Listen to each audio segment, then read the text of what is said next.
Hey guys, welcome back to app. For today's video, we are going to show you how to fix Delonghi coffee grinder won't turn on. So if you're interested, let's start the tutorial.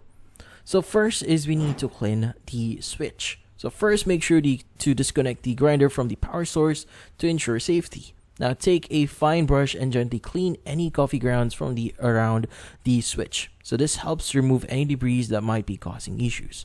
Now use a toothpick to press the switch several times, and this action helps break up dislodge any clogs or debris that could be interfering with the switch function. Next is you want to disassemble and inspect. Now carefully disassemble the grinder to get access to the internal parts. Follow the manufacturer's instructions if you have them. Now once you have it open, clean the internal parts thoroughly. While you're at it, check the switch for any visible signs of damage or breaks. Next is you want to fix the seized motor. Now if your grinder motor only hums and doesn't operate, it might be seized. Clean the motor shaft to remove any dirt or debris. Then apply 1 or 2 drops of lightweight machine oil to this case to each bearing points, and this oil helps reduce friction and get the motor working smoothly again. Now turn the motor shaft a few times to ensure the oil spreads evenly across the bearing points. Next is you want to check the blade for bearing issues.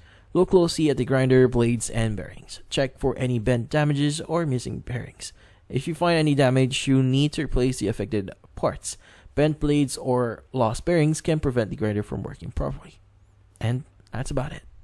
So, hopefully this video was able to help you. Like and subscribe to app. Thank you for watching.